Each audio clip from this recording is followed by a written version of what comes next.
Kami dari kelompok 3 terdiri dari saya, Cindy Patricia, dan Khairun akan mempresentasikan hasil diskusi kami tentang keseimbangan ADAS.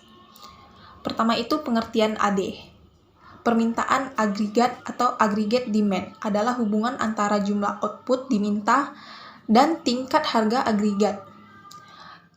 Ini menyatakan jumlah barang dan jasa yang orang ingin beli pada tiap tingkat harga tertentu. Ini contohnya seperti jika barang di harga 10.000, berapa permintaan yang diminta dari konsumen? Kedua, kurva AD.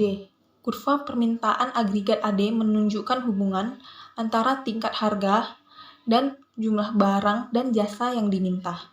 Digambarkan untuk nilai jumlah uang beredar tertentu.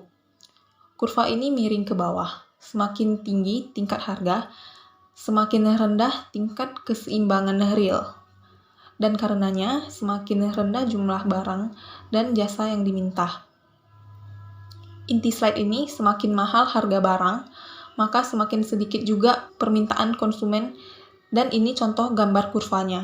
3. Pergeseran kurva, penurunan jumlah uang beredar, mengurangi nilai output nominal.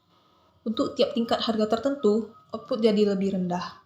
Jadi, penurunan jumlah uang beredar menggeser kurva AD ke dalam dari AD ke AD aksen. Jadi, penurunan uang beredar dapat menggeser kurva ke kiri seperti contoh gambar ini. Keempat, masih pergeseran kurva. Peningkatan jumlah uang beredar meningkatkan nilai output nominal. Untuk tiap tingkat harga P tertentu, output Y jadi lebih tinggi. Jadi, peningkatan jumlah uang beredar menggeser kurva AD keluar dari AD ke AD aksen. Jadi, penaikan jumlah uang beredar dapat menggeser kurva ke kanan seperti contoh gambar ini. Pengertian AS. Penawaran agregat atau aggregate supply AS adalah hubungan antara jumlah barang dan jasa yang ditawarkan dan tingkat harga. Karena perusahaan yang menawarkan barang dan jasa memiliki harga fleksibel dalam jangka panjang, tapi harga kaku dalam jangka pendek. Hubungan-hubungan pada penawaran agregat bergantung pada horizon waktu. Berikutnya ada LRAS atau jangka panjang. Penurunan jumlah uang beredar menggeser kurva permintaan agregat ke bawah dari AD ke AD aksen. Karena kurva AS vertikal dalam jangka panjang, penurunan AD mempengaruhi tingkat harga tapi tidak tingkat output. SRAS atau jangka pendek. Pendekatan sederhana tapi berguna yaitu asumsi kekakuan harga jangka pendek. Berarti kurva penawaran agregat adalah datar. Seiring AD bergeser ke AD aksen, kita bergerak pada arah barat timur ke titik B pada kurva penawaran agregat jangka pendek atau SRAS.